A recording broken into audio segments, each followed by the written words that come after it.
Voilà. On n'attend pas, on attend.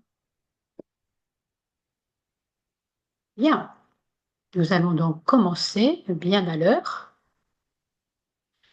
Eh bien, merci beaucoup de répondre à notre invitation pour cette deuxième conférence du cycle à la découverte du corps énergétique. Et donc, cette deuxième conférence a pour objet ce soir l'élévation de conscience et transfert d'énergie entre les chakras. Autrement dit, la corrélation entre ces deux termes, entre l'élévation de la conscience et le transfert d'énergie entre les chakras ou les centres énergétiques. Je me rends compte que dans le titre, nous avons mis chakra et souvent, je vais souvent parler de centre énergétique, mais vous savez bien sûr que ça veut dire exactement la même chose. Alors, tout d'abord, merci beaucoup d'être là. Merci pour votre soutien. Et nous allons commencer par faire un tout petit rappel, quand même, un tout petit rappel de ce que nous avons vu dans la première conférence qui avait pour titre Ce corps de lumière. Donc, ah, voilà. Et donc, ce tout petit rappel, juste pour nous rafraîchir un peu la pensée et que nous ne soyons pas en train de dire, voyons, qu'est-ce qu'elle nous avait déjà dit, qu'est-ce qu'on avait déjà dit, etc. Donc, nous sommes partis pour ce cycle de conférences d'un postulat. Ce postulat est que l'être humain est un être spirituel incarné dans un corps de matière dense. Bien. Et donc, en énonçant déjà ce postulat, un être spirituel incarné dans un corps de matière dense, arrive immédiatement la question, d'une façon générale, comment va se faire l'articulation entre notre part esprit et notre part matière? Alors, comment se fait cette articulation?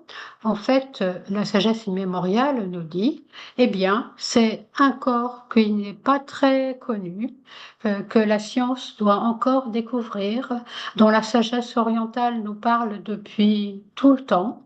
Et ce corps s'appelle le corps énergétique, le corps éthérique ou le corps énergétique.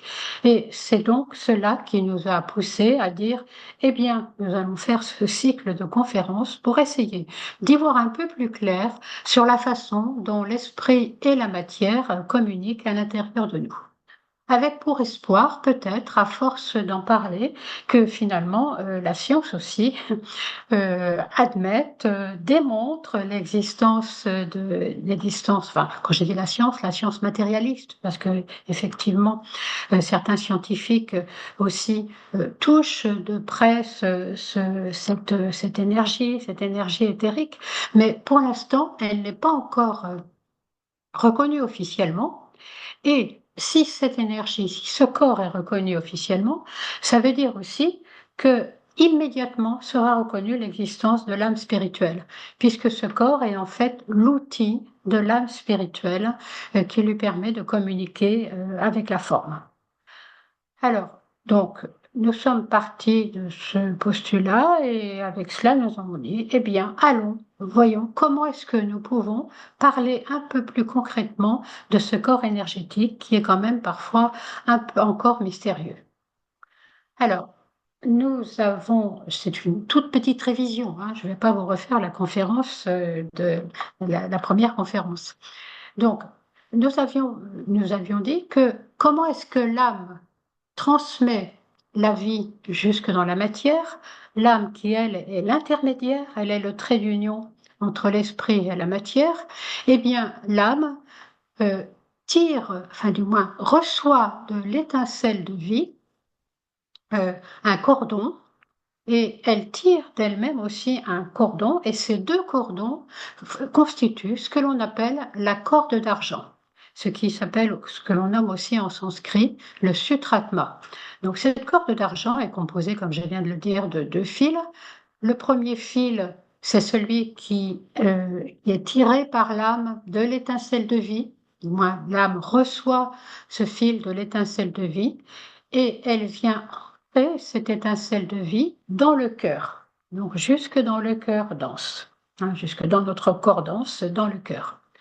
Et puis, deuxième fil, l'âme tire le fil de conscience à partir d'elle-même. On dit parfois comme, de la même façon qu'une araignée construit son fil, tire son fil à partir d'elle-même, et elle vient l'ancrer dans la tête, au voisinage de la glande pinéale. Voilà. Et donc, nous avons donc la vie et la conscience qui sont de ce fait présents dans le corps, jusque dans notre corps dense, via l'âme. Et à partir de là, à partir de cette corde d'argent, vont se différencier tout un réseau de millions de fils d'énergie qui sont appelés les nadis. Et ces fils d'énergie sont à la fois à l'extérieur de notre cordance et aussi à l'intérieur de notre cordance qu'ils interpénètrent totalement jusque dans ces parties justement les plus denses. Et donc ce réseau d'énergie s'appelle les nadis.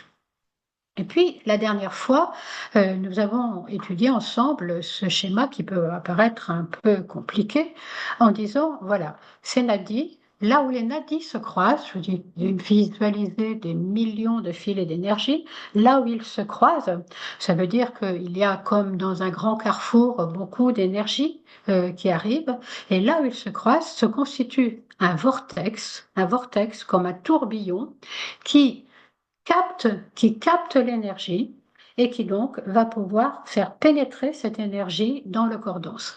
Donc, ce tourbillon, voilà, je l'ai figuré ici comme étant le centre, hein, et chaque centre est en rapport avec un champ de conscience spécifique, c'est-à-dire les centres, nous avons 7 grands centres principaux dans notre corps, et 7 centres qui captent les champs de conscience, nos différents champs de conscience. Donc, ce que j'appelle champ de conscience, c'est le champ de conscience émotionnel, le champ de conscience mental, le champ de conscience spirituel.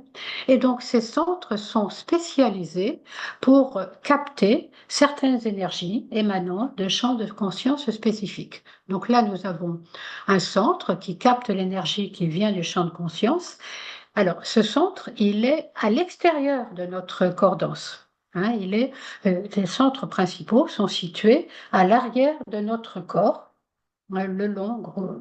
globalement le long de la colonne vertébrale. Donc, ce centre est à l'extérieur de notre corps dense.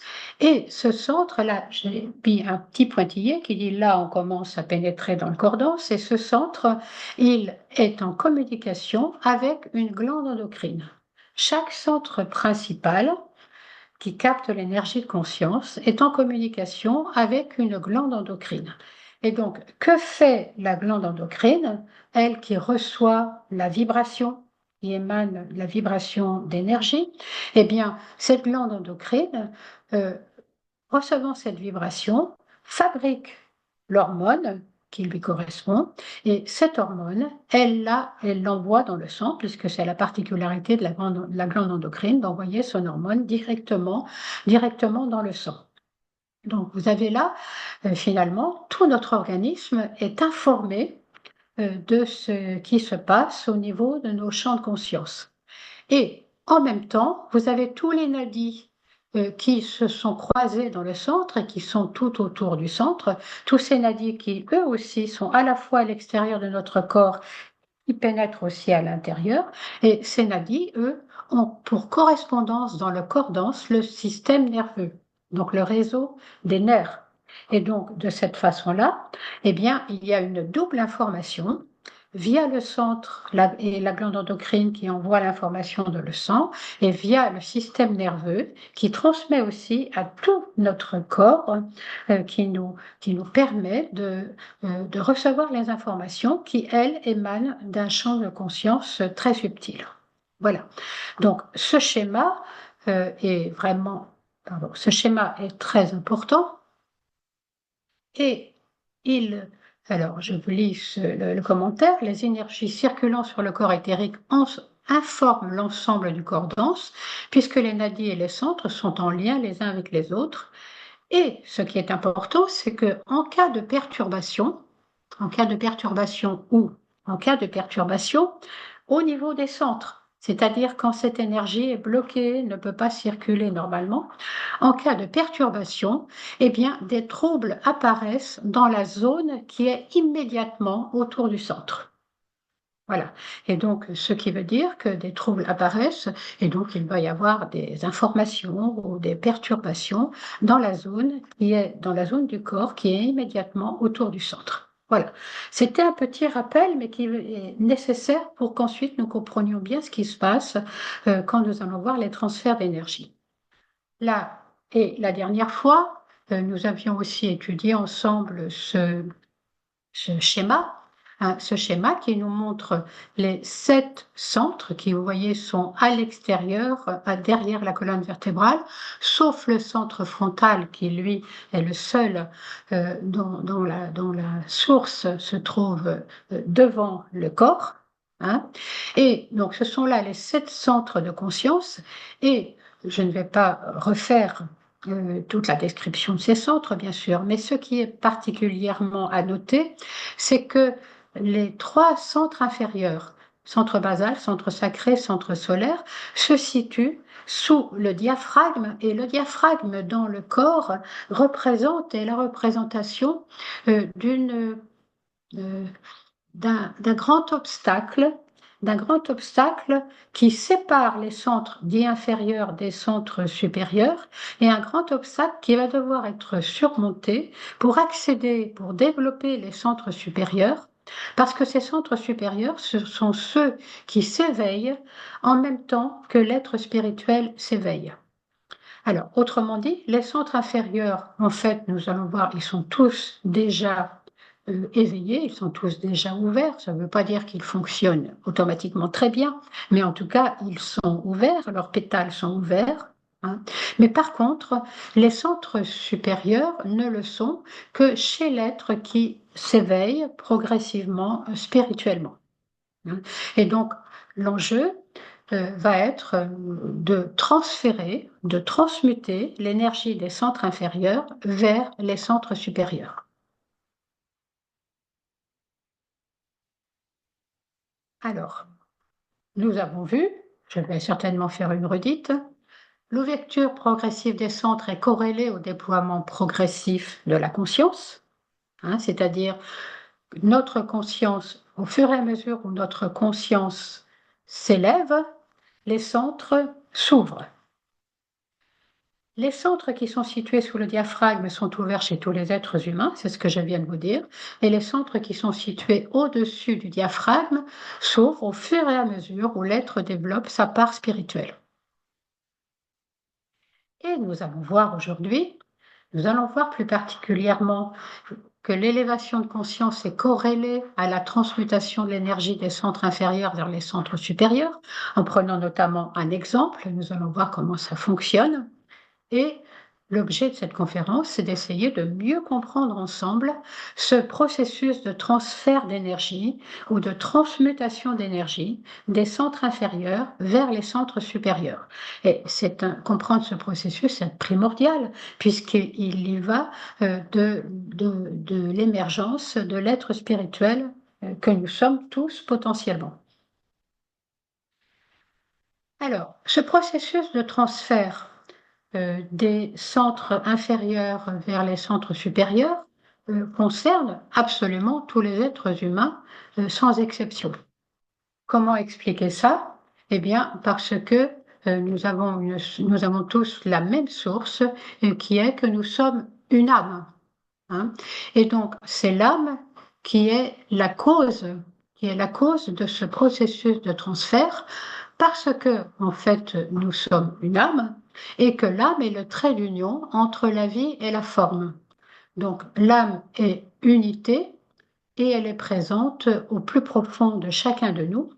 Et donc, inévitablement, elle nous incite à cette élévation, puisqu'elle est, elle, le trait d'union avec la vie universelle et qu'elle nous relie à la vie universelle.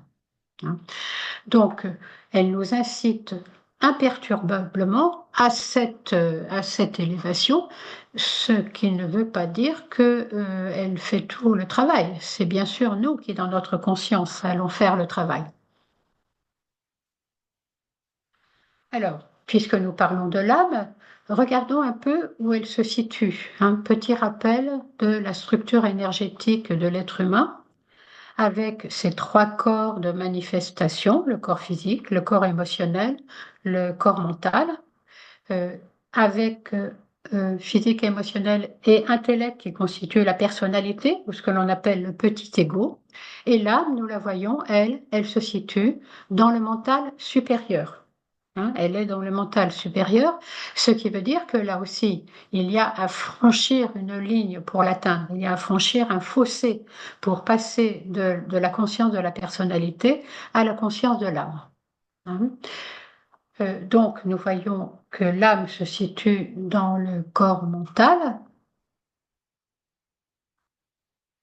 et la sagesse immémoriale nous dit que les centres situés au-dessus du diaphragme sont sensibles à la seule énergie mentale.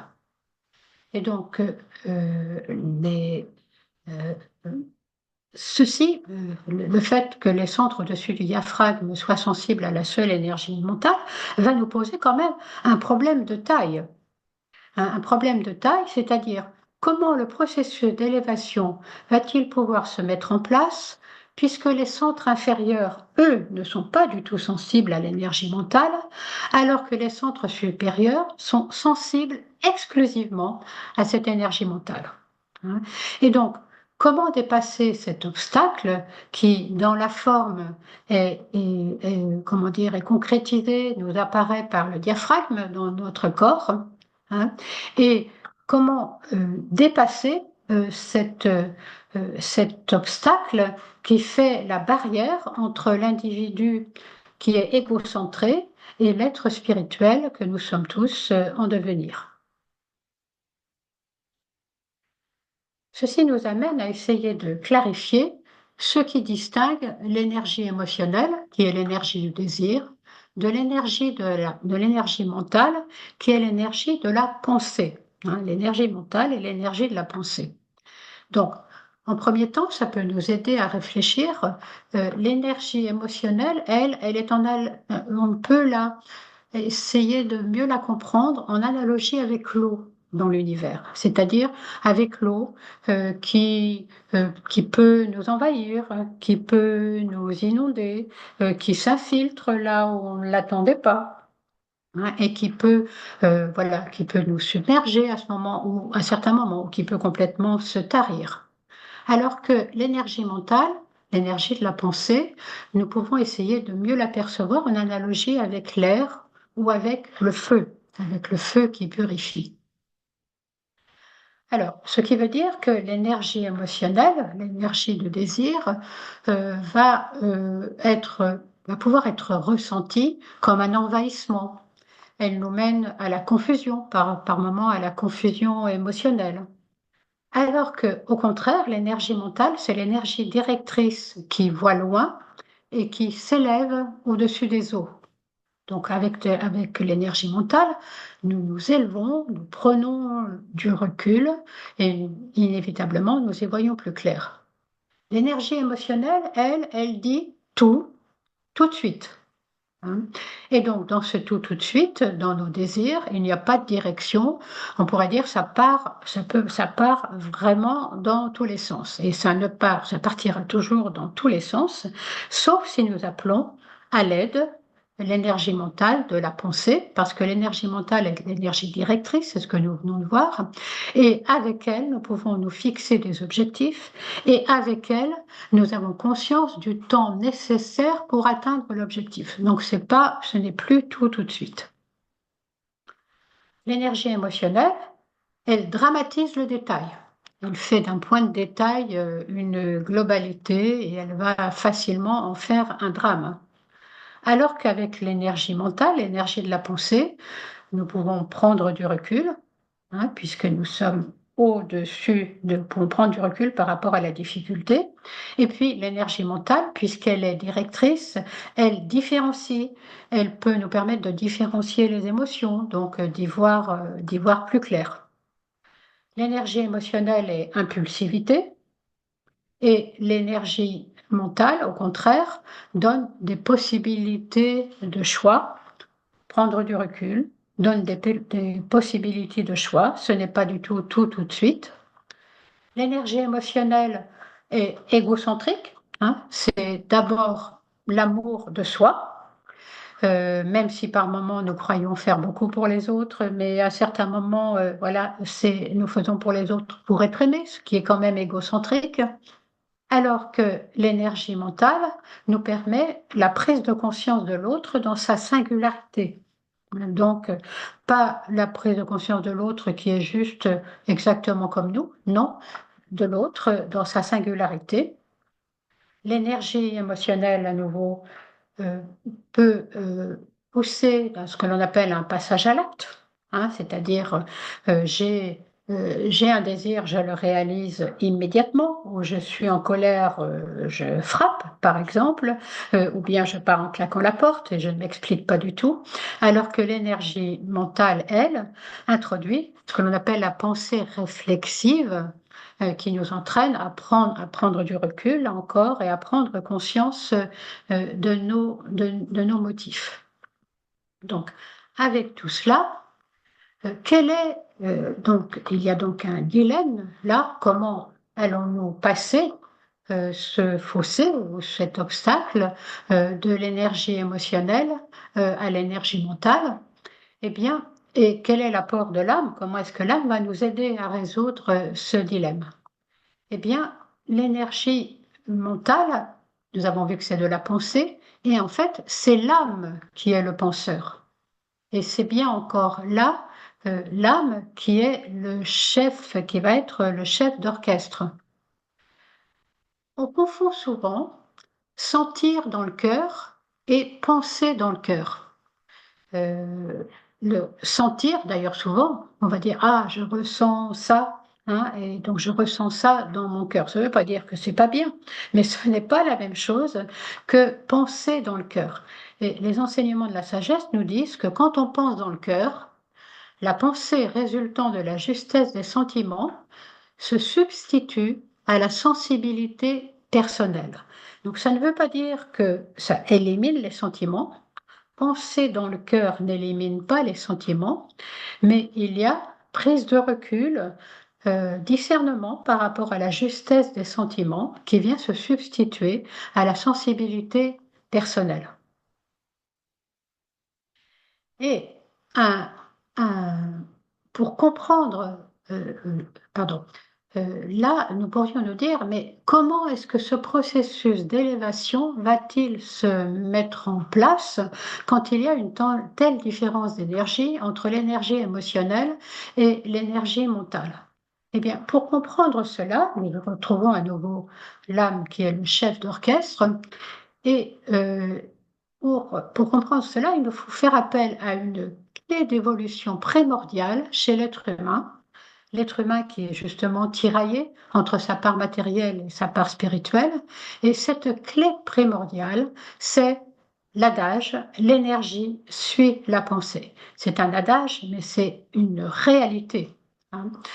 Alors, l'énergie suit la pensée, cela veut dire, alors sachant que c'est l'âme qui est le penseur, et bien sûr, la pensée est directrice comme toute énergie mentale, c'est ce que nous venons de voir. Donc l'énergie suit la pensée. Ce qui veut dire que quand, quand nous pensons, quand nous dirigeons notre pensée d'un objectif inférieur vers un objectif supérieur, nous attirons en fait l'énergie supérieure. Voilà, je lis la citation que je vous ai mise là. Le transfert conscient de notre pensée d'un objectif inférieur à un objectif supérieur produit un afflux d'énergie d'une qualité vibratoire équivalente à celle de l'objectif supérieur. Ça, c'est une clé primordiale et merveilleuse, parce que cela veut dire que quand nous essayons d'élever notre énergie en aspirant à quelque chose de supérieur, en aspirant à une qualité que nous n'arrivons pas à manifester, en fait, ce qui nous est dit là, c'est que, en fait, nous produisons un afflux d'énergie de la qualité vibratoire qui est l'objectif que nous voulons atteindre. Hein. Par exemple, si nous nous disons: «Mon amour est quand même un peu trop égoïste», là, je vois bien, que c'est important d'être un peu plus impersonnel ou de faire un peu plus attention à l'autre. Eh bien, si notre pensée est ferme, avec réellement le motif d'être moins égoïste et donc d'être beaucoup plus attentif à l'autre et de faire très attention à l'autre, eh bien, nous attirons en fait de l'énergie d'amour plus subtile, on va dire, que celle que nous avons l'habitude d'utiliser, ordinairement. Voilà. Et donc ça, c'est une clé absolument, phénoménale, et c'est cette clé primordiale qui va enclencher le processus de changement.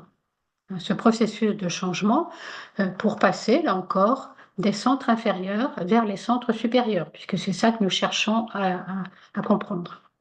Alors, dans ce processus de changement, voilà comment il nous est décrit. Alors, supposons la conscience est focalisée dans un centre inférieur, hein, c'est-à-dire dans un champ de conscience inférieur. On pourrait dire un champ de conscience émotionnel, ou voilà, un champ de conscience inférieur. La pensée déterminée, ferme, peut se diriger sur un centre supérieur et cette pensée va à la fois apporter de l'énergie au centre supérieur, puisque nous élevons notre conscience, donc nous apportons au centre supérieur un peu d'énergie plus subtile, et en même temps produit un désintérêt de l'inférieur, puisque l'énergie suit la pensée. Et si nous pensons à un niveau supérieur et que nous arrêtons de penser à, par exemple, ce qui nous met en colère, ou bien ce qui nous fait peur, ce qui nous angoisse, eh bien, en fait, cela dévitalise l'inférieur. Hein. Donc la pensée peut se diriger sur un centre supérieur et produit ainsi un désintérêt pour l'inférieur. Et c'est ainsi que la transmutation est lancée de l'inférieur vers vers le supérieur. Et c'est ainsi que nous allons pouvoir petit à petit passer cet obstacle qui dans notre corps est matérialisé par le diaphragme. Donc à partir de cette pensée porteuse d'une conscience nouvelle, un courant d'énergie supérieure descend, hein, puisque nous avons appelé une énergie supérieure qui descend et via le corps éthérique, donc le centre capte cette énergie supérieure, les nadis captent cette énergie supérieure, et donc ce courant d'énergie supérieure descend via le corps éthérique jusque dans le cerveau physique qui reçoit l'énergie de conscience, et il en résulte un nouveau mode de vie et un changement dans le corps physique.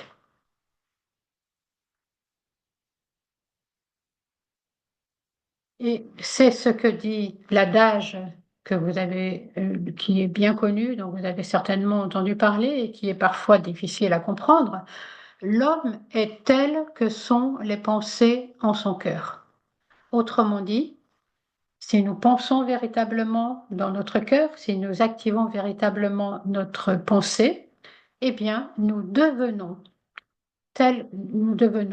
comme nos pensées. Donc, nous devenons nos pensées supérieures.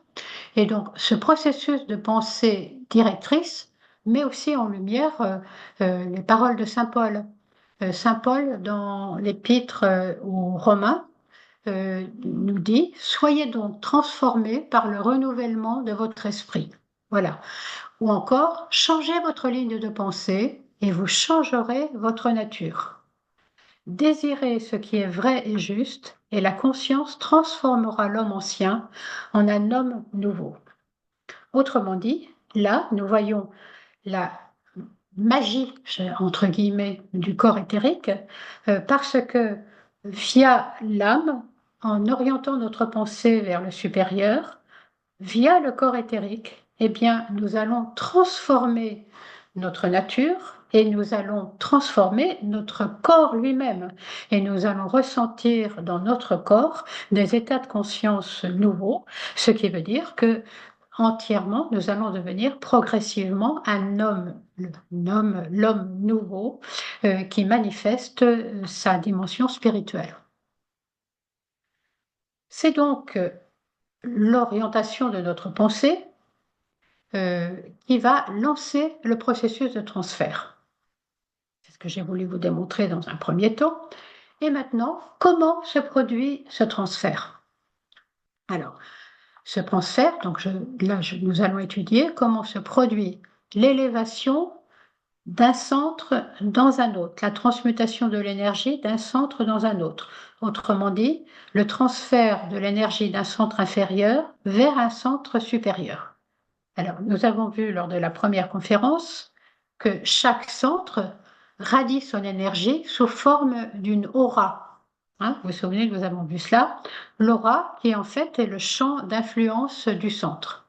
Et bien sûr, plus le centre reçoit de l'énergie du plan de conscience auquel il est relié, et plus il est actif, et plus son aura est grande. Voilà, ça va de soi.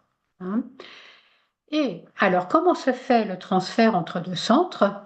Eh bien, il se fait par l'établissement d'un canal de communication entre les deux auras. Donc, entre les auras des deux centres, va devoir s'établir un canal de communication pour qu'il y ait communication, élévation de l'énergie inférieure vers le centre supérieur et qu'ensuite une communication fluide puisse s'installer entre les deux centres. Et bien sûr, c'est une construction qui est très progressive et qui ne peut se faire que par étapes. Alors, ah, je ne sais pas ce qui se passe, excusez-moi. Bon, alors peut-être que c'est un peu écrit, un peu petit. Je vous ai remis très schématiquement les étapes. Les étapes, vous allez voir que transmuter l'énergie n'est pas de tout repos et que c'est plutôt parfois un parcours du combattant qui va s'étaler sur pas mal de temps dans notre vie, voire sur plusieurs vies. Alors, partons du fait que le centre inférieur est très actif. Donc, il est très actif et il est tellement actif que l'accordance est saturé sur le plan physique. C'est-à-dire il est tellement actif qu'il ne peut pas traiter toute l'énergie qu'il reçoit et donc il est saturé. Il est saturé sur le plan physique, ce qui veut dire aussi qu'il va y avoir des troubles dans l'accordance et il est saturé également sur le plan psychique. Trop, c'est trop. Alors, parce que l'individu souffre, parce que ça ne lui convient plus, il finit par se remettre en cause en disant comment se fait-il que tout cela m'arrive? Est-ce que la vie ne cherche pas à m'apprendre quelque chose? Ou plutôt, quel est mon besoin plus profond? Et déjà, par cet appel, l'individu élève sa vibration. Il élève sa vibration, l'énergie suit la pensée. Quel est mon besoin le plus profond? Donc il cherche à s'élever et inévitablement il élève sa vibration. Et nous avons vu que la vibration attire une énergie supérieure. Puisque l'énergie suit la pensée, le centre supérieur reçoit de l'énergie et progressivement, il va pouvoir devenir lui aussi suffisamment magnétique pour pouvoir apporter une réponse au centre inférieur. Mais c'est une phase qui est longue et irrégulière. Je vous le disais, c'est vraiment un parcours compliqué. Alors, au début, le centre supérieur ne peut pas répondre parce qu'il n'est pas assez magnétique. Et donc, il ne peut pas incorporer l'énergie. Et cette énergie qui cherchait à s'élever retombe sur l'inférieur, retombe sur le centre inférieur. Mais l'appel va continuer, le mouvement d'élévation va continuer jusqu'à ce que le centre supérieur développe suffisamment son champ magnétique et il va pouvoir intégrer le nouveau champ d'énergie. Ce nouveau flux d'énergie qui cherche à s'élever. Ensuite, le centre supérieur est devenu très magnétique. Donc, il est devenu très magnétique, mais là, à nouveau, il va y avoir un déséquilibre puisqu'il devient à son tour hyperactif. Et il devient hyperactif, il ne peut pas gérer toute l'énergie, donc il va y avoir de nouveau des répercussions sur l'accordance. Et de surcroît, il dévitalise le centre inférieur qui, lui, devient hypoactif avec aussi des problématiques inévitables sur le plan psychique et sur le corps dense. Puis, le centre supérieur, qui jusqu'à présent a capté l'énergie du centre inférieur, transmet à son tour son énergie dans le centre inférieur. Donc là, nous avons l'énergie qui vient, l'énergie supérieure, qui vient chercher à transformer le centre inférieur, à transformer l'énergie inférieure. C'est à nouveau un lent processus de friction entre l'inférieur et le supérieur, avec des paliers et avec des crises, jusqu'à ce qu'un nouvel équilibre soit trouvé, avec un taux de vibration plus élevé et un canal de communication de meilleure qualité entre les deux centres, et par conséquent, cette fois-ci, une meilleure santé physique. Donc, en vous disant tout cela, je me dis, oh là là, je ne suis pas en train de beaucoup les encourager. C'est pas moi, hein, c'est la sagesse immémoriale qui n'est pas très encourageante pour ces transferts d'énergie, puisque finalement, tous ces transferts peuvent aussi nous attirer des désagréments. Mais il est important de noter que le processus de transfert ou de transmutation ne consiste jamais à vider d'énergie ou à annihiler un centre inférieur. Par exemple, tout à l'heure, nous allons prendre l'exemple du centre solaire, le centre des émotions. Il ne s'agira pas de dire je n'ai plus d'émotions. Jamais il ne s'agit d'annihiler le centre inférieur, mais il s'agit de trouver un équilibre avec un échange fluide d'énergie entre les deux centres. Mais effectivement, là je reviens sur ce que je vous disais à l'instant, je me rends compte en vous le disant là que peut-être que ça peut ne pas donner trop d'envie, hein, trop d'envie, puisqu'en disant bon, finalement, je veux éviter des problèmes physiques, mais en aspirant à du supérieur, peut-être qu'un jour je vais avoir d'autres problèmes et d'autres problèmes dans ma conscience. Mais là, nous pouvons faire confiance à notre âme, elle ne va pas nous lâcher. Et en fait, au fond de nous, comme nous avons cette aspiration à nous élever, de toute façon, d'une façon ou d'une autre, nous allons y arriver et nous allons lancer le processus. Et donc, prenons un exemple euh, en ce qui concerne un exemple que nous connaissons tous assez bien, qui nous a concernés et qui vraisemblablement nous concerne encore, puisque c'est un exemple c'est un transfert qui est en cours dans la majeure partie de l'humanité et pendant très longtemps dans le processus évolutif, c'est le transfert du centre solaire, c'est-à-dire le centre qui gère l'énergie émotionnelle, qui est sous le diaphragme, vers le centre cardiaque, vers le chakra cardiaque.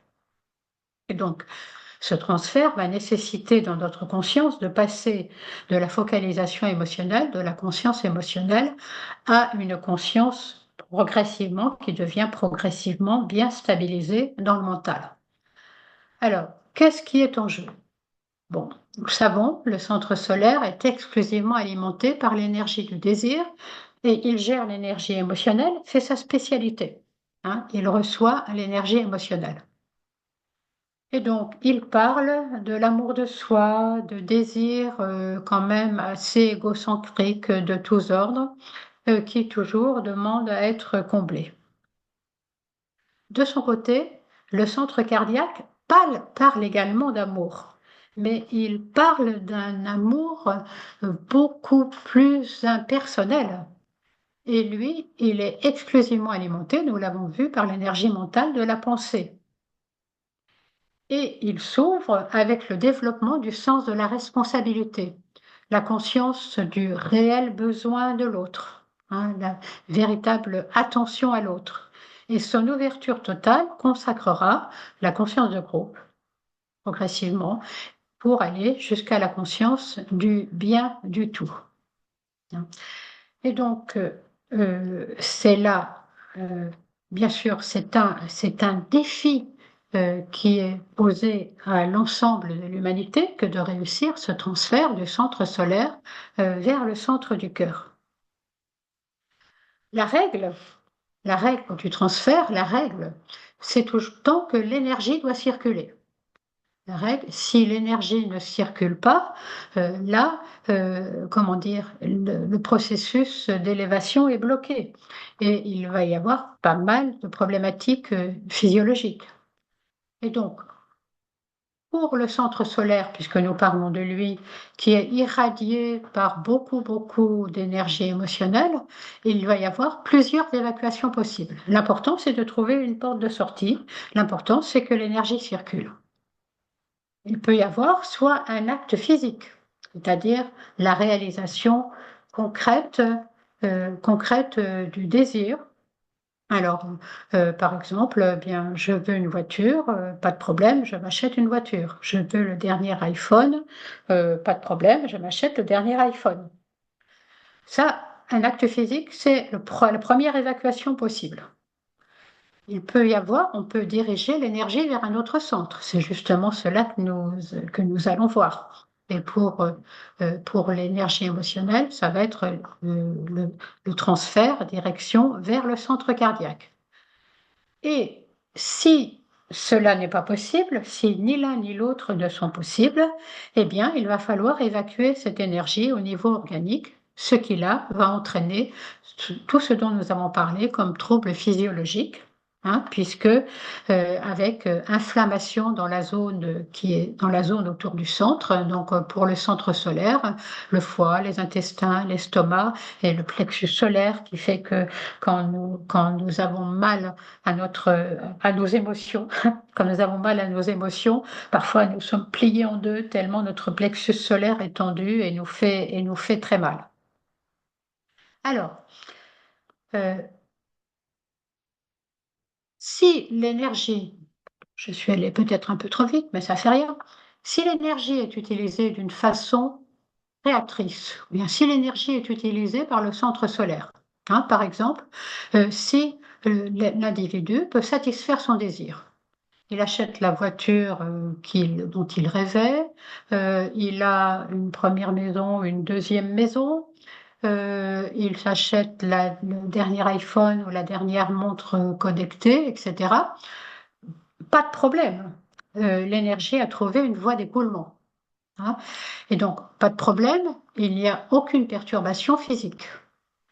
Par contre, il n'y a pas d'énergie, il n'y a pas de transfert d'énergie dans le centre supérieur.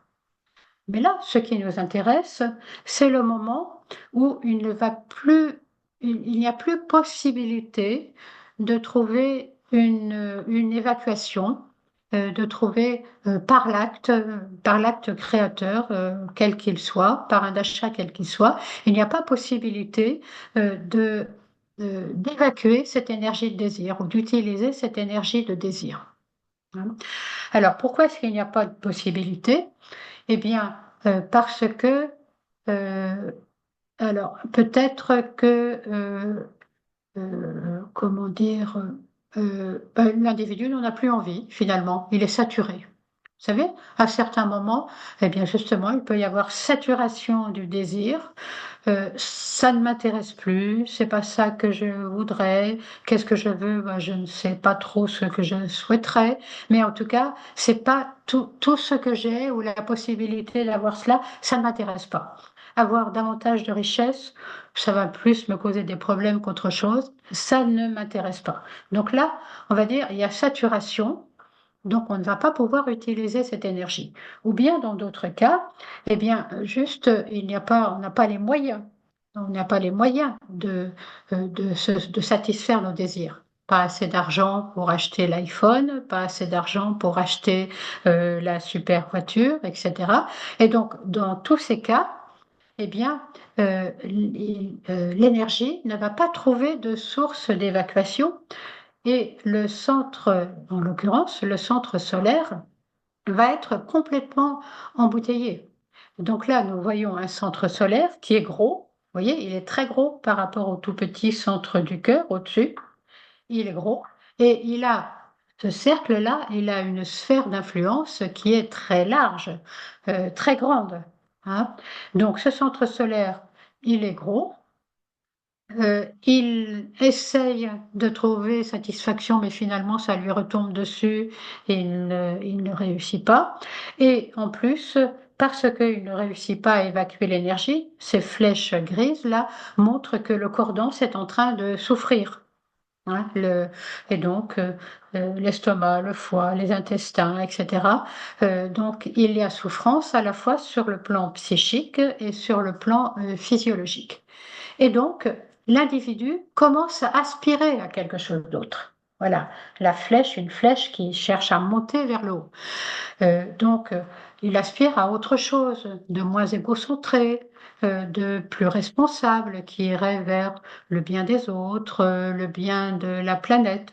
Ces désirs se transforment en aspiration, ce qui fait une élévation. Donc, certes, c'est un appel au centre du cœur. C'est un appel au centre du cœur, mais celui-ci n'est pas suffisamment éveillé. Vous voyez, il n'a pas d'influence, il n'a pas d'aura, là, il n'a pas de champ magnétique, de sphère d'influence. Et donc, le centre du cœur n'est pas suffisamment éveillé dans un premier temps pour que son aura quasiment inexistante capte les velléités d'aspiration qui émanent de l'individu. Et donc, l'énergie qui cherchait à s'élever va retomber sur le centre solaire. Voilà. Et cette flèche-là, l'énergie retombe sur le centre solaire. Alors, que se passe-t-il pour l'individu dans sa conscience? Il ne va pas beaucoup apprécier ce qui se passe. C'est-à-dire, il va dire, dans sa conscience, l'individu peut se dire, ben voilà, on me dit tout le temps que je suis égocentrique, que je ne fais pas attention aux autres. Là, j'essayais d'être responsable, d'être moins égoïste, mais bon, j'y arrive pas. Je croyais l'être, puis je me rends compte que j'ai toujours l'instinct d'être égoïste comme d'habitude. Et puis en plus, parfois j'y arrive un petit peu, mais personne ne voit les efforts que je fais. Personne ne s'en rend compte. Donc, je suis désespérée contre les autres, je suis en colère contre les autres et contre la vie. Donc, finalement, eh bien, je vais continuer à être égoïste puisque de toute façon, je n'ai pas possibilité de faire autre chose. Et donc, cette retombée des aspirations va créer une zone d'hypersensibilité ou de blocage encore plus fort qui va de nouveau avoir des répercussions sur le corps dense.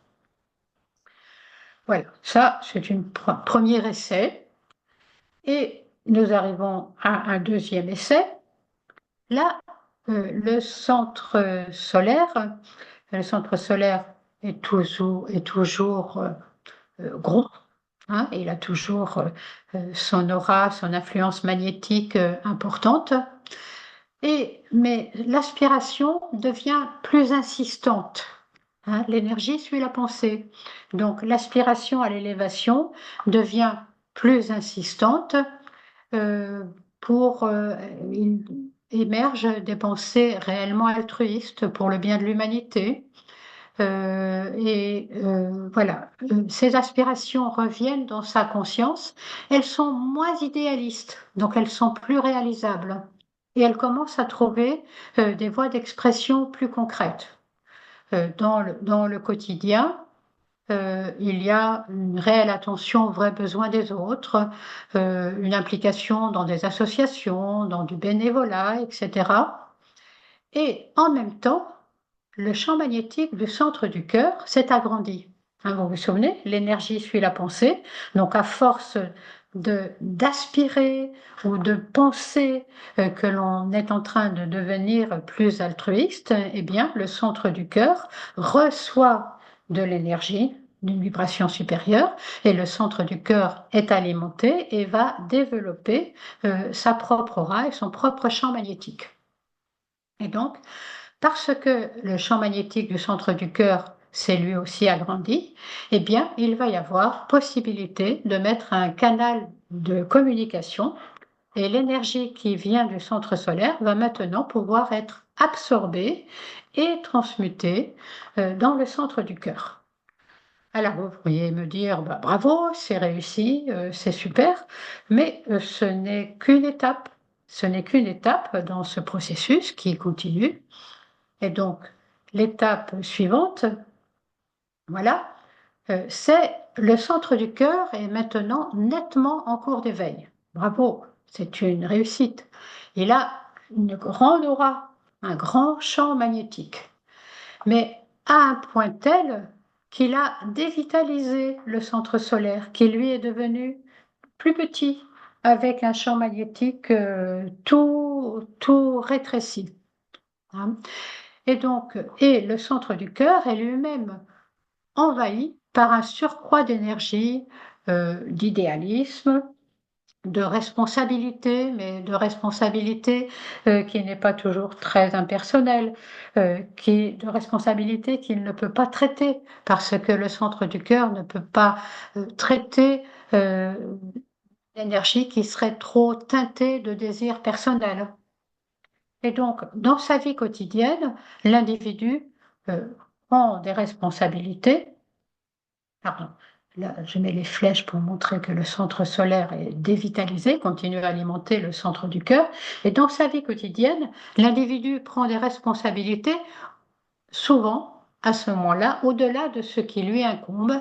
Il a ce que l'on appelle le mirage du service ou le mirage des responsabilités, hein. Il se sent responsable de tout, alors qu'il ne l'est pas. Et il se malmène physiquement, car il ne s'accorde plus de temps pour ses besoins personnels. Et là, nous avons le centre solaire qui est dévitalisé. Il peut même délaisser ses proches et ses obligations familiales, et il en éprouve de la culpabilité. Et en même temps, il est tellement aspiré par ce qu'il croit être le service juste, qu'il est écrasé. Il est écrasé, écartelé entre ce qu'il perçoit des multiples services qu'il pense devoir rendre et ce qu'il réussit à faire, ou plutôt ce qu'il ne réussit pas à faire. Et c'est de nouveau une période très critique, parce que, vous voyez, le centre du cœur, le centre cardiaque lui-même, a l'énergie qui retombe sur lui-même, c'est-à-dire il ne peut pas traiter toute cette énergie. Et on retrouve là les flèches grises qui signalent que le corps autour du centre du cœur va souffrir. Et ce corps qui dépend du centre du cœur, du centre cardiaque, mais bien sûr, c'est le cœur lui-même, le cœur physique lui-même. Il va pouvoir y avoir des troubles du rythme, voire même des infarctus. Et pourtant, ça fait partie de la loi d'évolution. Je pourrais dire même peut-être parfois certains types de burn-out quand on se met trop de responsabilités au-delà de ce que l'on pourrait faire avec un idéal extraordinaire. Voilà. Mais là encore, c'est une étape dans le processus d'évolution. Et nous arrivons quand même à la phase 4, où là, nous allons trouver enfin un meilleur équilibre. Alors, nous retrouvons le centre solaire qui a cette fois-ci un champ d'influence, une aura correcte, un champ d'influence correct, qui est beaucoup moins important que son champ d'influence dans l'étape 1. Donc, nous avons le centre solaire et le centre du cœur, qui lui aussi a un champ magnétique plus, plus, comment dire, plus contrôlé, si on peut utiliser ce terme. Et puis, vous avez des transferts d'énergie qui vont pouvoir se faire, hein. Euh, l'être, l'être a trouvé un meilleur équilibre entre l'idéal et la réalité, entre ce qui lui incombe sur le plan de la responsabilité et ce qui ne dépend pas de lui, entre son activité de service et aussi ses propres besoins s'il veut véritablement servir, c'est-à-dire le repos physique, c'est-à-dire des temps d'inspiration et de développement de sa pensée créatrice, etc. Et en même temps, là nous voyons ce qui se passe dans le corps éthérique, c'est-à-dire qu'un équilibre s'instaure dans les échanges entre le centre solaire et le centre du cœur. Le centre du cœur continue à s'éveiller, mais le centre solaire demeure néanmoins en activité.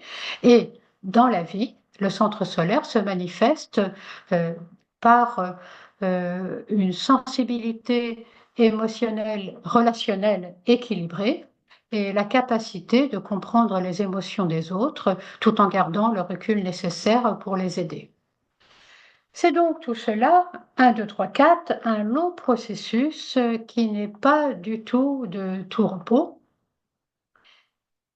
Et à l'égal de ce que nous venons de voir ici entre le centre solaire et le centre cardiaque, l'élévation de conscience va se faire dans tous les centres, de tous les centres inférieurs vers le centre supérieur, avec une succession d'équilibres et de déséquilibres, avec des défis, des réussites, des retours en arrière, etc.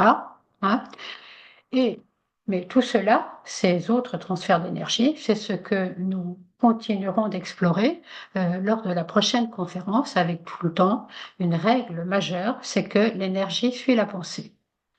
Donc, nous en arrivons à la conclusion. En conclusion, nous avons vu que notre âme nous pousse à évoluer et à élever notre conscience jusqu'à elle, car elle est notre source. En fait, nous sommes une âme et donc inéluctablement, nous nous élèverons et nous pourrons faire confiance à notre âme. Cette élévation juste est absolument inéluctable. Néanmoins, cette élévation est loin d'être facile. Parvenir à l'équilibre dans notre conscience et parvenir à la fluidité de la circulation d'énergie entre nos centres est loin d'être tout repos. Nous avons vu, c'est plutôt un parcours du combattant à certains moments. Hein. Nous avons vu que comprendre le fonctionnement du corps éthérique nous invite beaucoup à ne pas nous décourager devant les fluctuations de notre conscience et devant aussi les mal-être qui peuvent affecter notre corps physique. Et nous allons garder à l'esprit la clé d'évolution fondamentale qui est que l'énergie suit la pensée. Donc voilà, c'était ma conclusion pour cette conférence. Je vous annonce tout de suite la prochaine conférence qui aura lieu le mercredi 21 mai à 20h également et qui aura pour titre L'amour du cœur et déploiement de la créativité humaine. C'est-à-dire que nous reviendrons à nouveau sur l'éveil du centre cardiaque et le déploiement de la créativité humaine, en parlant notamment du transfert entre le centre sexuel et le centre laryngé, qui traitent tous les deux de la créativité. Et les conférences suivantes auront lieu le 24 septembre et le 26 novembre 2025. Donc voilà pour les prochaines conférences. Alors, nous en profitons pour vous parler et pour vous inviter aux rencontres Alcor 2025. À l'occasion de notre assemblée générale et après notre assemblée générale, nous avons coutume de faire ce que nous appelons les rencontres Alcor, avec toujours sur un thème et avec toujours conférences et méditations. Donc là, les rencontres Alcor 2025 auront lieu le 21 juin 2025, le jour de l'été. Elles auront lieu en présentiel à Genève et en visioconférence. Donc, vous recevrez bien sûr, Alice vous enverra, comme d'habitude, une newsletter pour que vous puissiez avoir le lien si vous voulez être en visioconférence. Et le thème sera l'âme révélée, qui est également le thème de notre prochaine revue, Le Sang Bleu. Et donc là, juste avant l'apparition de cette revue, et avec des conférences qui paraîtront plus ou moins dans la prochaine revue, mais plutôt moins que plus, nous avons deux conférences, une par Laurent Dapoigny, qui est quelque part, j'allais dire dans la salle, enfin qui est quelque part parmi les personnes présentes là. Donc, une conférence par Laurent Dapoigny qui a pour titre Réponse à des affirmations sur la non-existence de l'âme. Actuellement, la recherche scientifique est principalement matérialiste et rejette même l'hypothèse de l'âme. Et donc, dans sa présentation, Laurent tente de réfuter certaines de ces affirmations. Voilà. Et après la pause, si vous êtes en présentiel, eh bien, il y a un repas canadien Sinon, évidemment, chacun mange de son côté et on se retrouve à 14h30 pour une conférence par Françoise, qui est également là quelque part parmi les participants. Et ce thème, la beauté révélatrice de l'âme. Les artistes ont le don d'aller dans l'invisible pour capter le beau et nous en apporter des fragments. Réenchantons-nous avec quelques œuvres universelles. Et ces deux conférences seront suivies d'un temps d'échange et de partage, puis la journée se terminera à 16h30 par une méditation.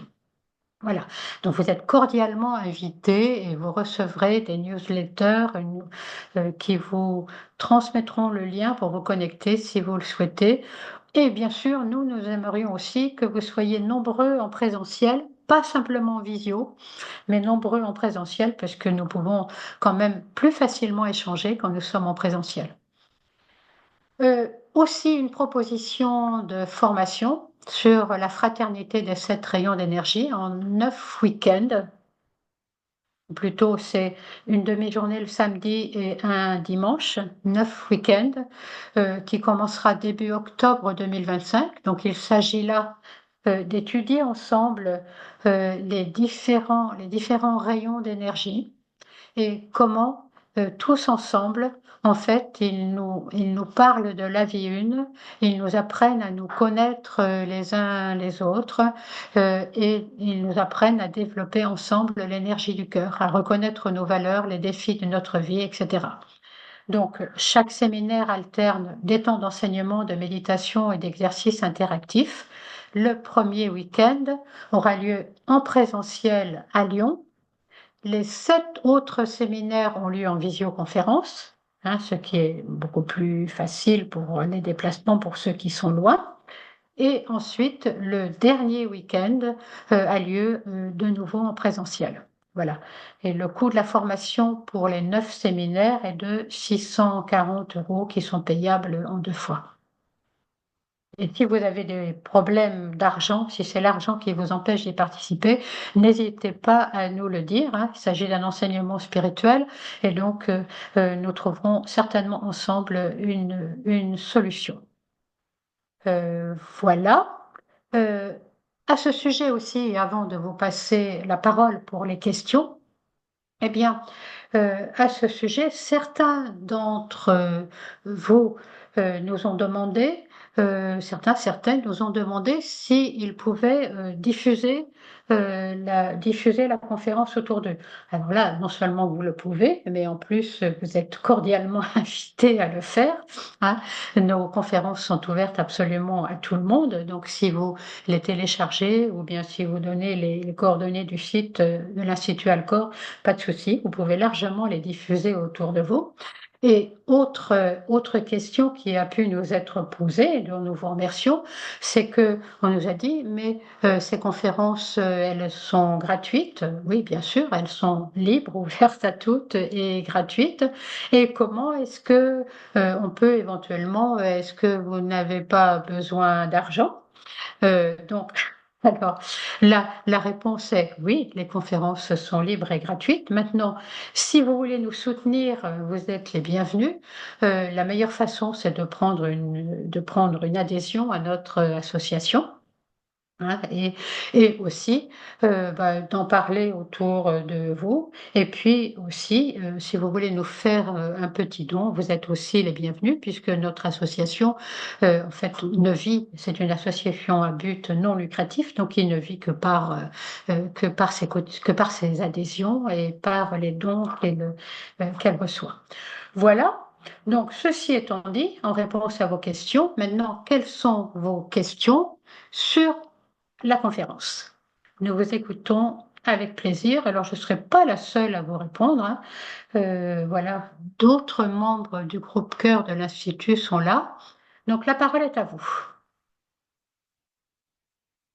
Alors, à la demande de plusieurs participants, la dernière fois, nous avons décidé d'enregistrer également et de publier sur notre site et sur la chaîne YouTube d'Alcor la période des questions aussi, les échanges. Donc, si vous ne voulez pas apparaître en ligne, n'activez pas votre vidéo quand vous posez vos questions. Alors, moi, je voudrais avoir. Ah, pardon. Euh, je vais arrêter le transfert pour pouvoir vous voir, c'est ça? Aide-moi, Alice. Quoi? Il faut que j'arrête le partage pour pouvoir vous voir. Oui. Ou alors que vous affichez la galerie. Je pense qu'à ce moment-là, vous devriez. Donc, c'est moi qui parle, Alice. Oui, allez, Marie-Agnès, J'arrête le partage. je vais parler. Hop, voilà. oui. Et puis tu fais afficher galerie ou afficher plusieurs intervenants. Ok. Ah, voilà, merci. Ça fait plaisir de vous voir. Hum. Alors, Alors, moi, j'ai une question. oui. J'ai bien compris que l'âme, comment dire, était le penseur hein, de nos objectifs de vie. Par contre, quelle est l'importance, comment on peut gérer un petit peu mieux notre intellectuel et à quel niveau il se situe? Bon, au niveau cerveau inférieur, mais comment on peut comment dire, mieux le visualiser ou mieux le comprendre? Parce que c'est quand même comment dire, le frontal qui nous donne toutes les relations avec le monde environnant et qui donne beaucoup d'importance à nos pensées. Donc, bien fait comprendre. Hum. Alors, bien sûr, quand je vous ai dit l'âme et le penseur, hein, nous l'avons vu, elle se situe dans le corps mental supérieur. Mhm. Et effectivement, il y a aussi le corps mental inférieur. Mhm. Et dans le corps mental inférieur, eh bien, le développement de la pensée, c'est d'abord le développement de l'intellect, donc justement, le corps mental inférieur. La différence entre le corps mental inférieur et le corps mental supérieur, c'est justement le corps mental inférieur, lui, il est, c'est lui qui dirige notre personnalité. Donc c'est lui qui dirige notre petit ego. Et petit ego veut dire bien égocentré, hein. Mais il n'empêche qu'en développant notre intellect, petit à petit, nous apprivoisons l'énergie mentale, mais à un moment donné, nous allons devoir passer d'une pensée égocentrée à une qui fait gonfler notre personnalité, à notre ego, à une pensée où nous allons être davantage ouverts aux autres et davantage attentifs aux réels besoins de l'autre. Merci. Oui, c'est Philippe. Pour rebondir sur cette question, tu avais montré un schéma entre les émotions, le désir et la pensée, l'air, le feu. Mais justement, il y a cet intellect inférieur. Et je pense que c'est un peu plus compliqué que ça parce que ce qui pourrait exciter le corps émotionnel, c'est peut-être des mauvaises pensées aussi. Tu vois, il y a une sorte de jeu, de rapport entre les émotions et comme tu l'as très bien dit, cet intellect inférieur qui est un peu le chef d'orchestre de la personnalité. Et je pense qu'il y a des fois des va-et-vient, c'est-à-dire que l'émotionnel peut un peu soumettre des mauvais désirs à l'intellect, qui peut les amplifier et réamplifier l'émotionnel. Enfin, tu vois, il y a un jeu entre ce corps émotionnel et ce intellect inférieur. Et c'est vrai que il faut attendre ce que tu as bien montré, la révolution où le mental supérieur va commencer petit à petit à prendre les choses en main et à calmer un peu tout ça en sifflant la fin de la récréation. Mm. Oui, bien sûr, ça ne se fait pas d'emblée, hein, Hmm. mais même ce que j'ai voulu montrer, c'est que de toute façon, le processus d'élévation, il est inscrit à l'intérieur de nous et un jour ou l'autre, nous serons stimulés par ce processus d'élévation. Mais effectivement, pendant tout un temps, d'abord, l'intellect, le mental inférieur, mais pas l'âme, hein, mais le mental inférieur va se développer et lui, il va pouvoir activer même le mental inférieur peut se mettre au service exclusivement de l'énergie émotionnelle. Autrement dit, je voudrais le dernier iPhone, je n'ai pas les moyens de me le payer, hein, mais j'ai bien trouvé le moyen d'emprunter à droite, à gauche, ou de faire quelque chose de ci, de là, pour pouvoir me payer le dernier iPhone. Et donc, dans ces cas-là, l'intellect, nous utilisons bien notre intelligence, mais elle est au service de l'émotionnel.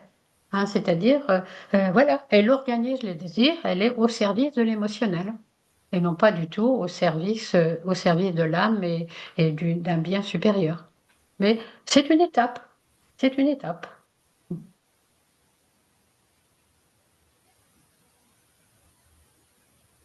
Alors, franchement, Il faut que tu et- ouvres ton micro, Oui, Fanchon. je suis en train. Marie-Agnès, est-ce que tu pourrais nous expliquer, enfin, si c'est possible et si c'est le lieu aujourd'hui, mais entre le mental inférieur est donc une substance, en fait, en quelque sorte, et le mental supérieur, c'est une substance qui vient de l'âme, ou c'est pas une substance? non, c'est l'âme qui se trouve dans le mental supérieur. Ce sont des substances qui sont différentes. Alors là, c'est pas facile de. Il y a l'énergie mentale qui est cette énergie directrice qui peut être accaparée par la personnalité ou qui est le mental supérieur, mais l'âme est elle vient des niveaux supérieurs, mais elle construit, elle se situe, elle construit son corps, ce que l'on appelle le corps causal, dans le mental supérieur. Et donc, mais ce sont deux énergies distinctes. Il y a l'énergie d'amour et puis il y a l'énergie plus directrice de la pensée. Ce sont deux énergies distinctes. Et d'ailleurs, parfois, dans les perturbations, au fur et à mesure où nous nous élevons, eh bien, il peut y avoir développement du mental supérieur sans passer par l'âme. Du moins sans passer par l'âme, ou en tout cas sans le développement de l'énergie de l'âme, ce qui crée un sérieux déséquilibre, parce qu'à ce moment-là, effectivement, l'être humain développe une très, très grande intelligence, mais pas d'amour simultanément. Mais là, ce serait Et euh, un autre. donc le mental supérieur, c'est de l'amour comme substance. euh, comment je pourrais dire ça? Euh, on Moi, peut dire, je oui, comprends que le mental supérieur est dans l'amour, tandis que le mental inférieur est dans raisonne. oui, tu peux dire ça, mais le mental supérieur, alors on peut dire que le mental supérieur est dans l'amour, puisque notre système solaire est un système d'amour et que nous avons à développer notre conscience et l'amour. Donc on peut dire ça. Mais je dirais plutôt que le mental supérieur nous entraîne à être attentifs au bien du tout, au bien du tout, vraiment. Hein, c'est-à-dire petit à petit à développer, comment dire, et ouvrir notre champ de conscience jusqu'à ce que notre conscience englobe de plus en plus grand et soit centrée sur le bien du tout. Alors on peut dire c'est une manifestation de l'amour puisque c'est une manifestation de l'énergie de notre système solaire.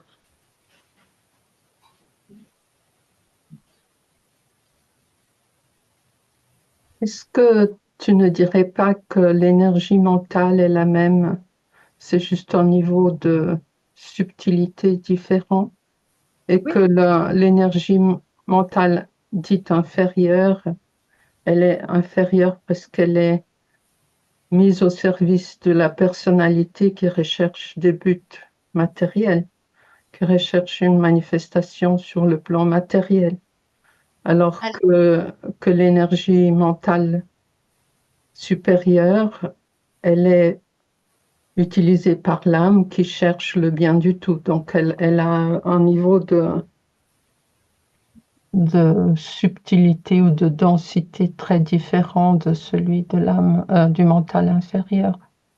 alors à la fois, oui, c'est la même énergie, mais par contre, notre intellect aussi peut être complètement éclairé par l'énergie de l'âme. Hein, c'est-à-dire, notre intellect, c'est de l'énergie, on va dire, le mental inférieur ou l'intellect. La différence entre le mental supérieur et le mental inférieur, on va peut-être mieux se comprendre, c'est que le mental inférieur, lui, il est très subtil, et il est tourné vraiment vers les concepts. Il nous permet d'accéder aux concepts les plus abstraits, aux symboles, aux idées pures, à ce que l'on appelle le nuage de pluie des choses connaissables. Hein. Et donc, avec des idées qui sont tellement abstraites que ce n'est pas du tout c'est pas du tout la définition de l'idée que nous utilisons d'habitude, hein, mais avec, on va dire, ce sont des symboles, juste des mots, des grands concepts qui en fait, qui sont captés par les êtres dont le mental supérieur est développé. Et par exemple, quand nous méditons, nous tournons notre conscience vers l'âme et vers le mental supérieur. Et l'intellect, lui, il est l'énergie de concrétisation. Et donc, par exemple, dans la méditation, à un moment donné, nous disons, bon, et maintenant, qu'est-ce que je peux faire des idées que j'ai contactées là? C'est-à-dire, comment est-ce que je peux faire? Et donc, l'intellect, lui, il est inférieur dans le sens, on appelle cela aussi le mental concret, parce qu'il pousse à concrétiser. Il pousse à concrétiser les choses. Et ensuite, eh bien, il pousse à concrétiser, mais qui est aux commandes? Qui est aux commandes? Si c'est l'ego, c'est comme je le disais tout à l'heure, il va pousser à concrétiser pour le plus grand bien de la personnalité. Hein. Ou bien, si c'est le corps émotionnel qui est aux commandes, il va se mettre au service du corps émotionnel. Hein. Mais si c'est l'âme qui est aux commandes, eh bien, l'intellect va concrétiser, va se mettre en action comme un intellect éclairé et va se mettre en action pour matérialiser, pour concrétiser les projets de l'âme. Oui. Oui, la différence concret-abstrait est plus parlante que supérieur-inférieur. C'est ça. Mm. Bien. Je me, Autre question. Pardon? je me pose la question de l'importance de l'évolution de l'être humain et de l'évolution par rapport à son environnement. L'environnement, comment dire, de son alimentation, de la nature, hein, par rapport à son élévation et sa vibration.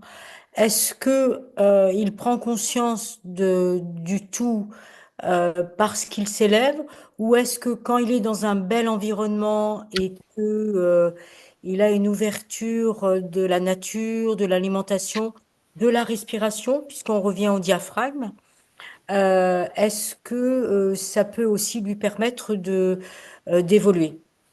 Dans Oui. quel sens? Dans quel sens, ou est-ce que c'est toujours une interaction de cette dualité qui fait que petit à petit on fait des allers-retours et que ont- ces changements vibratoires se font dans l'être humain, mais aussi à travers l'environnement.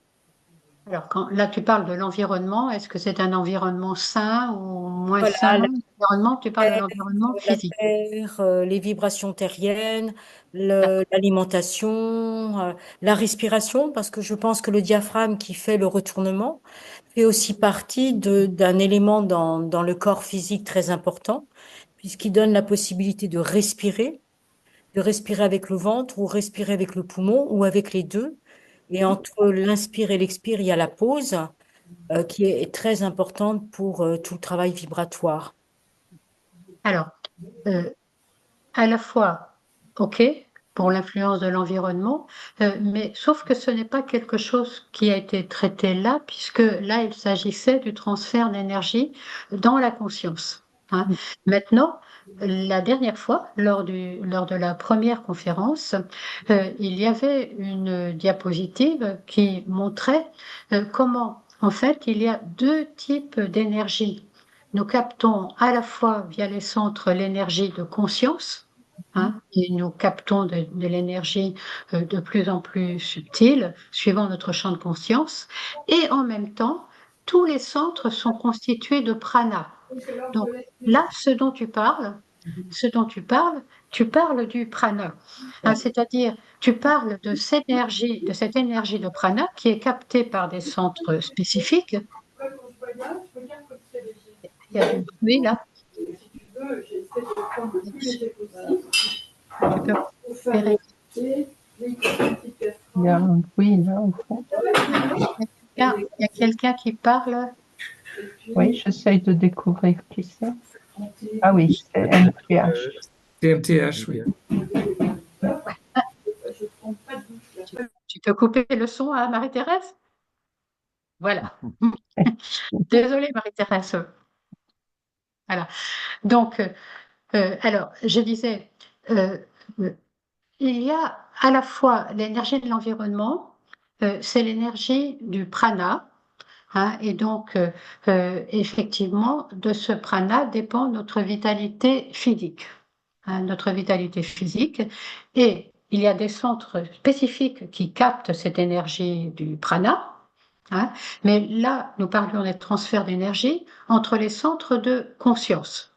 Par contre, les centres de conscience eux-mêmes sont constitués de prana parce que le réseau des nadis est constitué lui-même de prana. Donc, si tu veux, il y a du prana dans tous les centres. Et on peut dire, plus l'environnement est sain, autrement dit, plus on a de vitalité physique et plus on est apte à évoluer, mais pas que, mais pas que. Hein. C'est-à-dire, on peut aussi évoluer, même si on est dans le brouillard londonien. Hein, voilà, et si on n'a pas la possibilité de faire un tour en montagne, etc. Hein, ça se croise, hein, ça se croise constamment.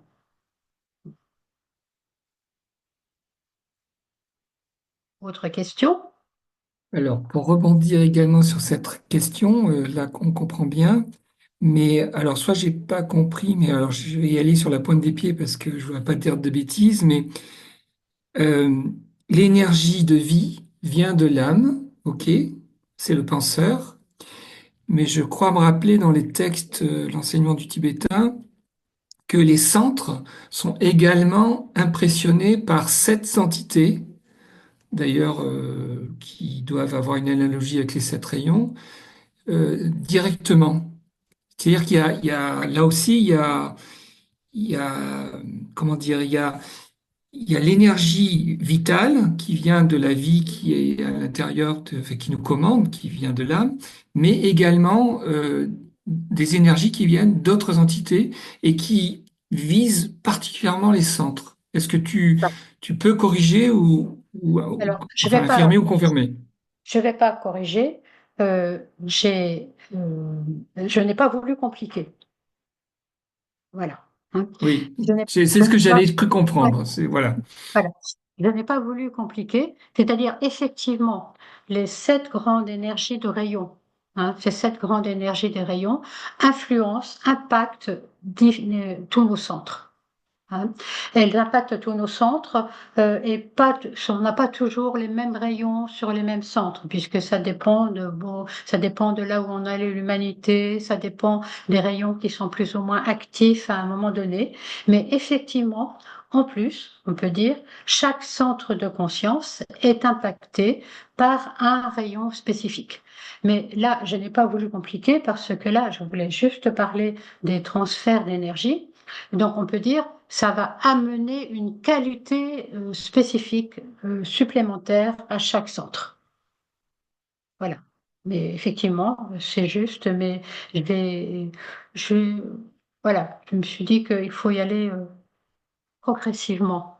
Et donc, je n'ai pas voulu apporter cet élément-là.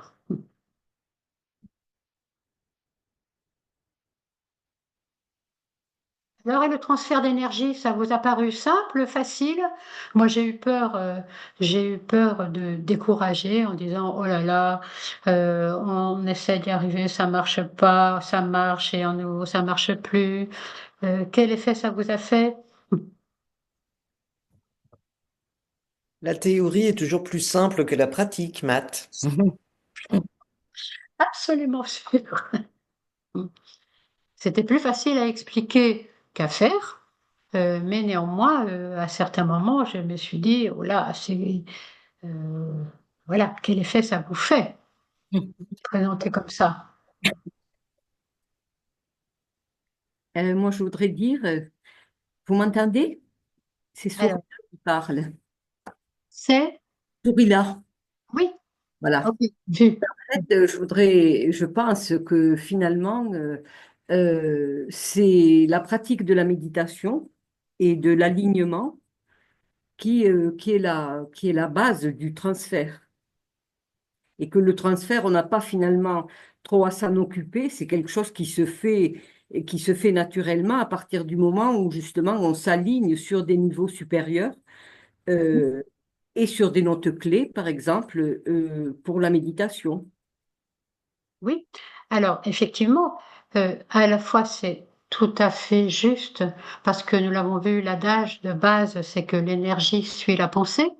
Et donc, dans la méditation, effectivement, on attire une énergie supérieure, Oui, mais il n'empêche que c'est quand même l'être qui, à un moment donné, doit choisir quelque chose qui, pour lui, va être supérieur ou inférieur. C'est-à-dire, ça se passe dans notre expérience au quotidien.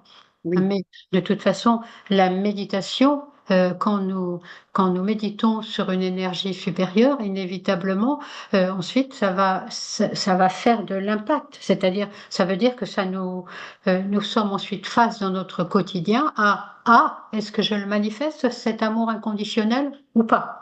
Hein, c'est-à-dire, bien sûr, il y a Voilà. l'énergie suit la pensée, mais ensuite, très concrètement, comment est-ce que c'est quand même à nous de le faire dans notre vie au quotidien? Parce que dans la pratique de la méditation, au fur et à mesure qu'on médite depuis longtemps ou qu'on médite régulièrement, à mon sens, il y a un canal qui se construit Oui. et qui, justement, est vecteur d'énergie supérieure vers l'inférieur. Voilà. Complètement, Ça me bien sûr, semble que ça se passe complètement. comme ça. Mm. Voilà. Je crois que c'est en partie aussi, c'est que on ne cherche pas à transférer l'énergie d'un centre dans un autre. Cela Oui, se fait par l'influence de la pensée qui change la vibration Mm. vers une vibration supérieure ou plus subtile. C'est ça qui provoque le transfert. C'est pas le fait de dire, ah, je vais prendre l'énergie là et la mettre là. C'est de faire le travail en conscience. Ouais. Je voudrais reposer la question de la souffrance du corps physique, hein. Euh, il me semble être important par rapport à nos changements de vibration, parce que c'est souvent quand on souffre dans notre corps que l'on ressent l'obligation voilà, de changer notre pensée. Et cette souffrance, elle est vraiment inhérente à l'être humain sur la Terre. Et j'aimerais bien en rediscuter un petit peu parce que il y a quand même des grandes souffrances sur Terre et ben, je trouve ça un peu dur. Oui. Mm. Voilà, Mm. ça dure. Il faut Oui. passer par la souffrance pour pouvoir accéder à une élévation verticale. Mm. Voilà. Oui. C'est-à-dire à la souffrance, au mécontentement. Et effectivement, on nous dit que c'est le lot de nous, êtres humains, Oui, qui avons choisi de nous incarner sur cette planète. je trouve ça, c'est ce que je retiens ce soir, je trouve ça dur. Effectivement, effectivement, c'est dur. On pourrait dire quelque part, nous avons décidé d'apporter ce service-là, de contribuer à cela, hein. Mais effectivement. Et on nous dit même, et j'adore faire cette allusion à l'être, au grand être qui s'est incarné sur notre planète, que l'on appelle Sanat Kumara. On nous dit qu'il a la psychologie du divin rebelle, c'est-à-dire qu'il a accepté de s'incarner pour répondre à l'appel des petites âmes qui disaient sauve-nous, sauve-nous, aide-nous à évoluer. Hein. Mais il n'aima pas ça. J'adore lire cette référence. Il n'aima pas ça, et c'est pour cela qu'on l'appelle le divin rebelle. Voilà. Donc peut-être que nous sommes tous un peu des divins rebelles. Nous sommes tous des tout petits divins rebelles. Hein. Et c'est effectivement parce qu'à un moment donné, on arrive à ce mécontentement bon, peut-être pas toujours divin, mais c'est le mécontentement qui fait que nous aspirons à autre chose, hein, et que l'énergie suit la pensée et que nous essayons à ce moment-là d'appeler une énergie supérieure. Merci. Merci, Matt. Bonsoir, c'est Béatrice. Bonsoir Marie-Agnès, bonsoir Béatrice. Alice, bonsoir tout le monde. Moi, je voudrais juste te dire merci d'abord parce que c'est une piqûre de rappel très intéressante. Et c'est vrai que dans la vie de tous les jours, il y a aussi des piqûres de rappel quand on est sur le chemin, que ce n'est pas si facile. Parce que de toute façon, l'incarnation de l'âme dans la matière, c'est quand même une épreuve de vie, si on peut dire, enfin une épreuve tout court. Et moi, disons, dans ma pratique, j'essaie de mettre au cœur de ma vie des valeurs.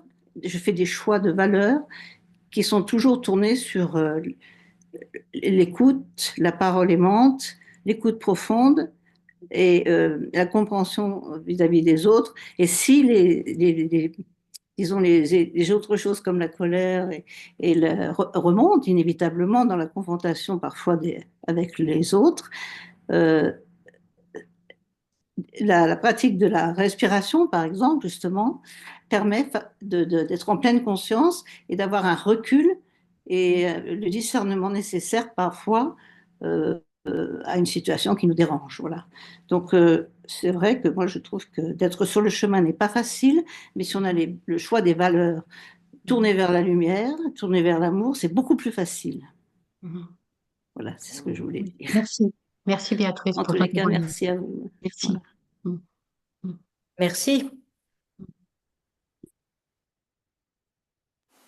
Une petite question de ma part, Laurent. Laurent, vous avez vu, Laurent, c'est lui qui va faire la prochaine conférence sur aux rencontres, parce que tout le monde ne te connaît pas, Laurent. Donc, Laurent Dapoigny, voilà, qui fera la prochaine conférence. Et Françoise, est-ce que tu es toujours là? Est-ce qu'elle est là, Françoise? Oui. Françoise, voilà. Françoise, tu peux faire bonjour. Françoise qui fera la deuxième conférence. Bon, je ne pouvais pas rater l'occasion de vous présenter. Laurent, nous t'écoutons. Alors, ma question, c'est, là, tu nous as fait une conférence spécifiquement sur le transfert d'énergie du centre solaire au centre cardiaque. Est-ce qu'on sait combien de temps ça prend? Est-ce que c'est au cours d'une vie ou ça prend plusieurs vies, ce transfert? Plein de vie. Plein de vies. Plein de vie. Hein, ça se fait. Alors, on peut le travailler particulièrement dans certaines vies, mais en fait, plein de vie, c'est-à-dire ce transfert-là. Alors, je reviendrai un peu dessus. Là, j'ai voulu prendre l'exemple du transfert pour vous montrer comment se fait ce processus de transfert. J'ai pris l'exemple du centre solaire vers le centre cardiaque. Mais en fait, ce n'est pas, là aussi, ce n'est pas aussi simple que ça, parce que en fait, il n'y a pas seulement deux centres d'impliqués dans les transferts à l'intérieur du corps éthérique, il y en a souvent au moins trois, comme d'habitude, hein, pas simplement deux, mais un triangle d'énergie qui se met en place. Mais j'ai pris cet exemple-là, mais je reviendrai dessus la prochaine fois pour vous montrer la particularité déjà du centre solaire qui a deux points, comme s'il avait lui-même deux centres, parce que c'est un grand centre de transfert qui est particulièrement actif pour l'humanité actuellement. Et on nous dit que nous sommes même si nous avons ouvert les centres au-dessus du diaphragme, un peu notre centre cardiaque, un peu notre centre laryngé, un peu notre centre frontal, eh bien, le transfert à l'intérieur des énergies inférieures aux énergies supérieures via le centre solaire continue à se faire. Il continue à se faire, il continue à se perfectionner jusqu'à ce que le centre cardiaque soit totalement ouvert. Or, le centre cardiaque, il est totalement ouvert, en fait, quand nous sommes véritablement un être spirituel, c'est-à-dire que c'est notre âme qui est définitivement aux commandes de la personnalité. Ce qui veut dire que notre conscience personnelle, elle s'est évanouie dans la conscience du tout, dans la conscience du bien du tout. Donc, c'est pour dire que, pour ça que je te réponds au niveau du temps, nous en avons pour plein d'incarnations à continuer ce transfert. Par contre, il est, euh, je ne sais pas s'il est plus difficile ou pas, mais c'est un transfert majeur actuellement. C'est un transfert majeur actuellement pour notre humanité, parce que notre humanité doit absolument développer le sens de la responsabilité et donc développer, être davantage attentif au bien du groupe. Hein. Et donc, voilà, et passer notamment alors, je vais parler des énergies de rayon, mais de l'énergie du rayon, de l'idéalisme et de la dévotion qui, qui alimentait beaucoup le centre solaire et qui maintenant, nous passons à une autre énergie avec l'énergie de la construction mentale, l'énergie du rayon 7, qui lui va beaucoup plus impacter notre corps mental. Et donc c'est un transfert qui est particulièrement actif et primordial actuellement.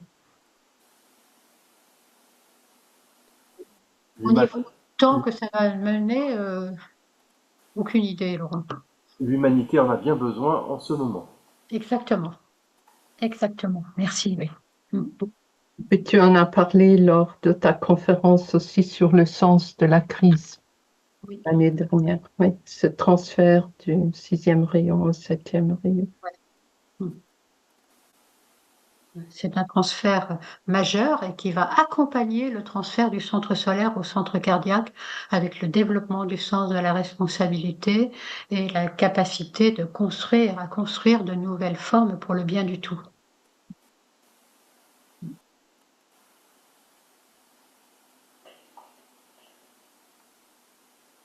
Bien. D'autres questions?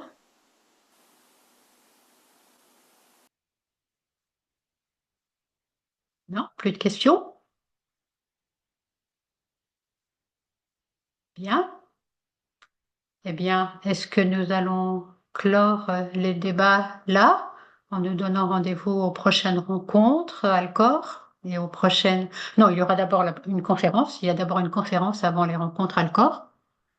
Et puis nous allons terminer par l'énoncé de... pardon. Non pas une petite méditation, mais l'énoncé de l'invocation de paix dont notre monde a tellement, tellement, tellement besoin. OK? Alors, je ne sais pas comment faire. Partager l'écran de nouveau. Est-ce que vous le voyez là? Non, pas encore. Vous ne voyez pas.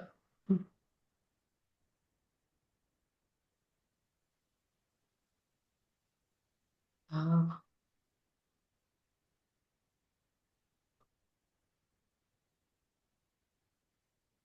je ne sais pas faire. Partager l'écran. Heureusement qu'Alice est là pour m'aider, sinon... Tu as la petite commande là en bas, partager. Oui, ça y est, j'y suis.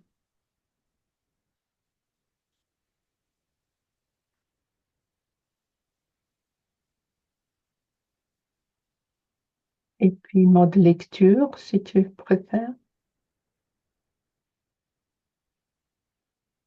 Bon, mode lecture.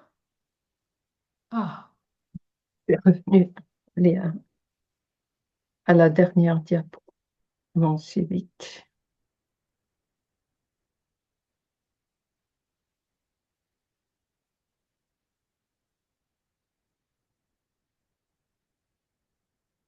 voilà. Vous la voyez là? Oui. Ok.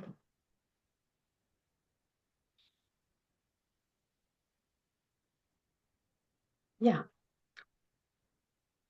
Donc là, nous fermons les yeux.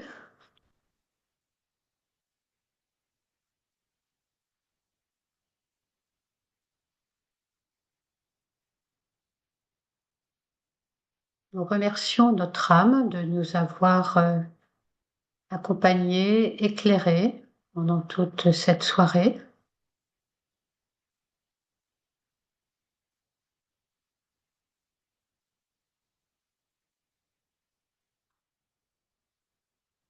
Et nous remercions l'âme de l'humanité.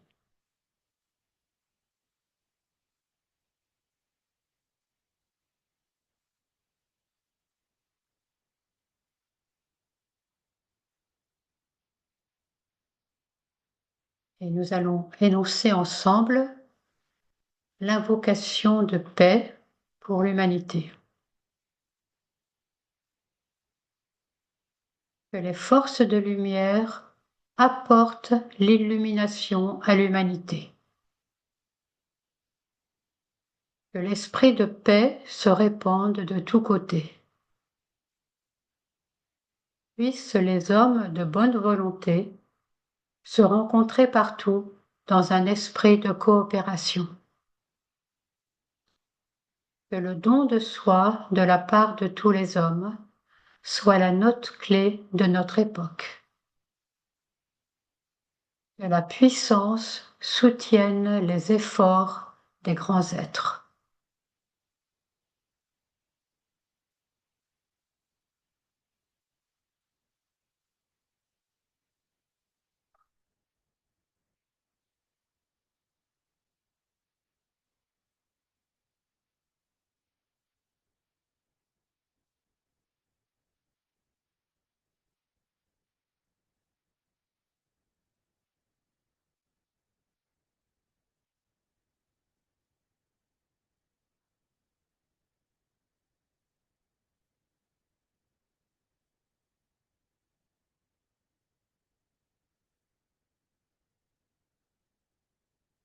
Merci. Il est temps de nous quitter, de nous séparer. Merci, À bientôt. Merci beaucoup.